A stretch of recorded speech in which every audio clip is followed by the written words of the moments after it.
How father of NYSC member who criticized Tinubu died after protesting government's demolition of his palm plantation. Jalingo revealed that Rita's father, an immigration officer, died after participating in a protest against the demolition of his palm plantation to make way for the Obudu International Airport. Journalist and human rights activist Agba Jalingo has narrated how the father of the National Youth Service Corps, NYSC member, who was recently queried for calling President Bola Tinubu a terrible leader, was killed. In a post on his Facebook page, Jalingo noted that the Corps member, Ushi Rita Ugume, was 19 years old at the time of the incident that led to her father's death. There are NYSC bylaws that prohibit Corps members from engaging in certain activities, including openly criticizing authorities. The penalties are severe, and I acknowledge that Corporal Ushi Rita Ugume violated the rule book. However, I want to explain why I believe she is a victim, and if I were in her shoes, I would not have acted differently, Jalingo said. Jalingo revealed that Rita's father, an immigration officer, died after participating in a protest against the demolition of his palm plantation to make way for the Obudu International Airport. Jalingo said, "She is from my hometown, Obudu, in Cross River State. Her father, an immigration officer, died in May 2019 after taking part in a protest against the demolition of his palm plantation for the Obudu International Airport. There was a demonstration by the youths and women of the Ukambi community against the destruction of their farmlands for the airport project," he said. Jalingo further explained that Rita's father was rushed to the hospital after participating in the protest. According to a Cross River Watch report, her father, Mr. Raphael A. Ushi, a chief inspector of the Nigeria Immigration Service, NIS, and the younger brother of Governor Ayede's personal physician, Dr. Vincent Ushi, collapsed after the protest. He was first taken to a hospital in Obudu before being transferred to the University of Calabar Teaching Hospital, UCTH, where he later passed away, he said. The report stated that the deceased had invested his life savings into the palm plantation and tried to stop the demolition. Her father, who was nearing retirement, had spent his lifetime savings developing a palm plantation in his village, Ukambi. Upon learning that farmlands in neighboring Atikbi and Akwamaku had been demolished and that Ukambi was next, he rushed home to confront the bulldozer encroaching on his land, he said.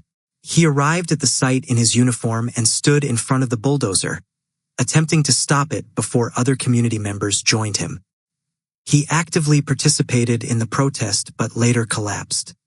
He was rushed to a hospital in Obudu, but due to the severity of his condition, he was transferred to UCTH in Calabar, where he died. Jalingo emphasized that the family was never compensated for their loss. He said, "Not a single dime was paid to the family as compensation for the destroyed plantation or any other expenses." Ushi Rita Ugume, now 24, was only 19 years old when Nigeria's inefficiency took her father away. Their struggling mother was left to single-handedly put them through school, and to this day, there is no hope that their father's investment will be compensated. And now, this young woman, like many Nigerians, complains about the country's economic hardship, and some people are calling for her head? If you were in her position, living in a country where the system unjustly took your father when you were just 19, leaving your mother to struggle, and when you finally express your frustration, the same system that killed your father threatens you too, where is the freedom of expression? I believe that instead of making her situation worse, well-meaning Nigerians should sympathize with her and support her family in recovering from this tragedy, he added. On Sunday, Sahara reporters reported that the National Youth Service Corps, NYSC, had summoned Rita, a Corps member serving in Lagos State, over her viral social media post criticizing President Tinubu's administration. A message from the NYSC local government inspector, LGI, seen by Sahara reporters on Sunday, directed Rita, with code number LA/24B/832, to report to the ETIOSA 3 local government office by 10 a.m. on Monday without fail. Rita had posted a video on TikTok under the handle @TalkToRay, where she tearfully expressed frustration over the skyrocketing cost of goods in Nigeria. Her emotional post quickly went viral, drawing a response from the NYSC board. She described Tinubu as a terrible president and accused the government of ignoring the economic hardship faced by citizens. If more Nigerians start speaking out about what we are going through, maybe the government will take action, she said in the TikTok video. I don't know if there has ever been a president worse than you, but you are such a terrible leader. She also lamented the financial struggles of corps members, stating that the NYSC allowance is insufficient to cover basic living expenses. According to her, she often spends more than she earns due to the skyrocketing cost of essentials. I just came from a supermarket where I went to buy foodstuff, and once again, prices have gone up. Every week, things get more expensive. What is the government doing about this? Will there ever be a time when prices stop rising? Why should a crate of eggs cost 6,500 Nigerian nairas? This doesn't make any sense. I remember when it was just 800 Nigerian nairas. I feel overwhelmed because this is my first time living away from my family. After leaving the supermarket, I got home and saw that the security and electricity bills had doubled. It's insane. I can't keep up with these expenses. Every penny I earn goes into paying bills. What's even worse is that Lagos stinks. Everywhere smells. What is the government doing about this? As an NYSC corps member, there's barely anything beneficial about this scheme. The money I spend on transportation alone is more than what the federal government pays us as an allowance. We need to start calling out the government. Tinubu, for example, you are a terrible leader. What are you doing to fix our economy? Stay tuned for more updates. Stay safe and have a blessed day. So overwhelmed, and I feel like if a lot of Nigerians come out and start speaking on what we are actually going through, then maybe changes will be made in the government. Don't you guys think? And this video, I just want to say to our president, I don't know if there have been any other president that is terrible, but you are such a terrible president. It is so hard. So I'm coming from the supermarket where I went to get foodstuffs, and everything has gone up again. It's just like every single week prices increase.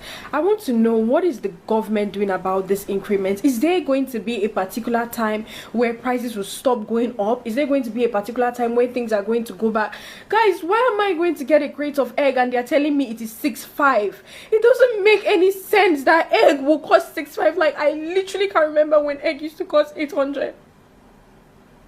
And I'm so overwhelmed because this is literally my first time doing this adulthood thing alone. This is my first time moving out of my family house.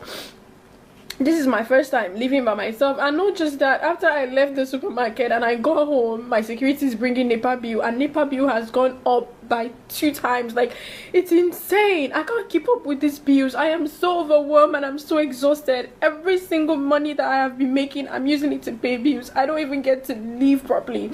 The craziest thing was, you want to go out to a certain location with your friends, and Uber is about 25,000. Like, even Uber, that we can't even take Uber. It is crazy. Like, why are things so expensive? And let's not even Lagos stinks. Lagos smells like shit. If you say, okay, I want to take a walk, I'm depressed, let me just take a walk, you can't even take a walk. Like, the place smells like crazy. Why does an entire state smell like this? And what is the government doing about the bad smell? Everything is just so overwhelming. You want to start up a business, and now you have to take a loan to start up a business, and the loan, you don't even know if you can actually repay it, because in the business, I don't know, I'm just so tired. Like, why is no one saying anything about it? Being an NYSC copper, there's nothing beneficial about this whole NYSC thing. The money I spend on transportation is just more than the alawi the government gives me. Like, it doesn't, I can't keep up. Like, I'm so tired of this bill and I can't keep up. I am overwhelmed and I'm tired, I'm exhausted. It's too much, and I wish that we would start calling the government out heads on. For example, Tinubu, you are a terrible president. Like, what are you doing to help us? What are you doing to help the economy? You are so terrible. I'm so sick and tired of Nigerians acting like we are strong, and they say, oh, Nigerians, we are actually very strong. Oh, no matter how much they increase things, we still chest it. No, it is not cute. We are cowards. That is a cowardly behavior. You don't stand to ask people, oh, why is this expensive? For example, MTN, what the fuck is even going on? Literally, I spend over like 20,000 on data in a week, and I'm not even joking. 1.5 data cannot even last me for an entire day. I have to do 1.5 like 2 times a day, which is like 3,000 a day. It is too much. Like, what are you guys doing doing about it? Like, what is happening? I'm tired of paying bills. I feel like I don't have anything. I feel like I don't have any achievement to call my own. Every single time that I work hard, I'm spending it back in the economy to pay bills, and I wasn't created to pay bills.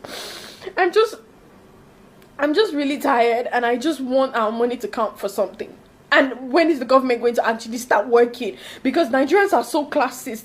Everybody now wants to behave as if they are rich. Everybody is faking wealth, but we are ending up being poor because we are struggling so hard to look rich. We're ending up being poor. So I need us as Nigerians to please start calling the government out. We should be tired of this by now. We need to call the government out. Prices need to start one place. Food needs to start one place. The economy needs to start one place. Like, we are tired. It's just too much. The more you work hard to achieve something, the higher it gets. The dream car that I was saving money for has literally gone double. I can't even afford it anymore. Instead, I'm going to use my money to buy to just keep paying bills. And now house rent is double. Like, I am so sick and I'm so tired of this, and I really need the government to intervene because I am so overwhelmed. So guys, yesterday I made a video talking about the Nigerian government and how terrible President Tinubu is, and I was crying in the video. So 30 minutes ago, I just received a call from the NYSC board, starting with the secretariat before the LGI. And for the secretariat, for the NYSC secretariat, I'm going to attach what she said, some of the things she said, so you guys will hear. Are you normal? I wasn't insulting the president, ma. I was only asking for accountability. Hold down that rubbish you put there. Ma, are you threatening me? Hold down that rubbish. You are not talking to your mate. Ma, she called me and she was shouting and she was threatening me to take down the video. And I'm in my first mind, I'm like, wait, how did they get my phone number? And then I realized that every NYSC copper has to fill a file with your phone number and your address. I'm like, these people actually have my house address and they know where I'm staying. And now they have started calling me first to threaten me. It is so bad that you can't even just speak up about the government because they feel like they have chains to hold you. You're already calling me to threaten me. And this is, I will literally attach what she said so you guys can hear. She was telling me that I was insulting the president. I never insulted the president. I said he's terrible. That is not an insult. It is a statement, and I did not go on and start saying, oh, Tinubu, you're this, you're that. I just said he's a terrible president. And it's okay for a government, for a body to identify that, okay, this person is actually terrible at their job. So why is it a problem that the NYSC government, NYSC secretariat, or NYSC board will call me to threaten me? Like, why is that okay? That I can't speak up for something that is directly hurting me? Why is it okay that they will call me to threaten me under 24 hours that I made a video? Why can't Nigerians speak up? Why are they holding us in chains? Why do they feel like everything that we do, they have ways to control us? Let me tell you guys something, NYC board or whatever. If you guys have come together and you like, maybe you're not calling me one by one to threaten me, that's fine. You can do whatever you want to do. Because I know that you guys already have plans. The one that this one is calling me, the next person is calling me, that's fine. But now I'm putting it out here so you guys will see and you guys will know. NYSC, they have my house address and they are still calling me to threaten me. So in case anything happens, you will be very much aware where the problem started. Because I did not say anything I shouldn't have said. The Nigerian government are not doing anything about the inflation that is happening, and it's causing us to be very depressed. I am depressed and my bank account is going to zero and I still have to live every day. And I'm asking the Nigerian government to do something about the inflation. And instead of me to get a call and say, okay, we are working on it, I'm getting a call saying that, oh, you're very stupid. Why did you do that to Tinubu? Take down that video. You did this, you did that. I just want you guys to know that this is what the NYC board are doing. And in case anything happens to me, because they have my address, you guys know who to hold accountable. If we decide that we want to start calling Nigerian government out, don't you guys know that a lot of changes will actually be made in the environment or in the society or in our economy as well? Let me tell you guys something. There's nothing Nigerian government hates more than when external bodies start tapping into our economy. They hate it so much, and I don't know why. Is it because maybe external bodies actually give us funds or something? Maybe that's why they hate it. Now, I want you guys to think back to every time that Nigerians actually spoke up. Is there a time that we spoke up and a change was not made? Like, is there a time? If we decide that we want to to run a 30 days challenge where we're going to complain about the economy. We'll keep complaining about the economy. Do you guys not know that people will start looking into it like, oh, what's going on in Nigeria? Why are people complaining so much? And they will start making changes. Now, let me tell you guys something, Ba. You see, we as the Nigerian youth, we don't come close to our parents. This generation we are always blaming. It is because of this generation that we had a stable income. It is because of this generation that biscuit was 15 naira from my primary school until my university. It's because of this generation. They are the ones that fought for that stable government that we enjoyed. They were the youth in their time, and when they had bad government, they stood up to it and they fought for it. Now that it's our turn, people are commenting in the caption and saying, in the comments and saying, oh, they are going to pick you up. Oh, you think you're a very dark man. I don't think I'm anyone. I just think I'm a Nigerian who is suffering and I'm tired of it. And I need someone to actually come out and say, okay, it's enough. Prices will stay one place. That's what I need. I'm sick and tired of this. Are you guys not tired? Number one, in case you guys don't know, go and take a look at Abacha. In case you guys don't know, Abacha was like a president at a particular time, right?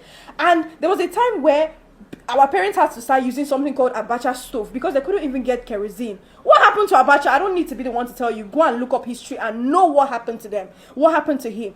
Every single time our parents had the chance, they fought for a better government. And that is why they could use 100,000 naira to raise 4 children. Middle class children. Your parents is earning 100,000, you say you're middle class. It's because they fought for it. It reached our turn now. Every time they say, come out and talk about the government, someone will say, Abego, they will kill us, Abego, they will shoot us. We employ those people.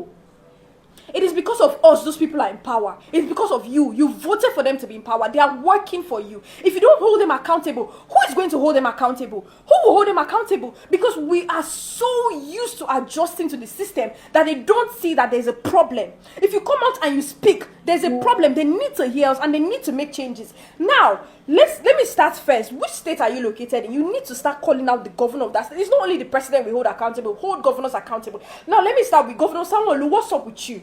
What's up with you? Like, what's going on with Lagos? Because I live in Lagos State. The roads are terrible. Have you seen the potholes? You're the governor of Lagos State. Are you not on the road, yeah? Are you not driving on the road? Are you not seeing the potholes? There's no drainage system in Lagos. Lagos smells like shit, like I said yesterday. What are you doing about it, Governor Sanwo-Olu? What are you doing about it? Look at the way people are begging in Lagos. Are you not tired? What are you doing about it? What are you doing with the government allocated funds that they are sending to you? Can you come out and tell us, people living in Lagos, so I beg, this is what I've been doing so far. I've been building roads. I've been doing schools. What are you doing about it? What are you doing with the money that they are giving to you? You need to come out and start telling us what you're doing because we've been keeping quiet for way too long. And I'm urging all Nigerians to come out and speak to, like, is this not tiring? Why am I buying foodstuffs over 200k that is supposed to be worth 50k? Everything is 3 in price. 333. You wake up this morning, electricity is 2.5. Tomorrow is 3.5. Why are things always going up every single week? Why do we have no stable price list? Every time restaurants are peeling paper to add new paper, they'll plaster new paper on top. Now it's our turn to actually fight for the government, and people are suggesting that we should jack back from the country. You guys, we are the biggest cowards ever. Because why are we running from country that our parents worked so hard with their bare hands to actually create a foundation for? Why is it our turn and we have to run away from the country? Why can't we stand up and ask these people? We need to hold these people accountable. They need to tell us what they have been doing with the government allocated funds, and they need to come out and start telling us. It's time for us to actually be angry. I'm not angry because I'm very angry. And Governor Sanwo-Olu, you need to come out and tell us what you're doing with government allocated funds for Lagos State. What are you doing? President Tinubu, what measures have you been putting in place that the government or the governors have been reporting to you to tell you what they are doing? Because you alone, you're not the only one, You're not the only one. So when we drag you by the collar, you drag the governors. What measures have you been putting in place to make sure that there's price regulation? We need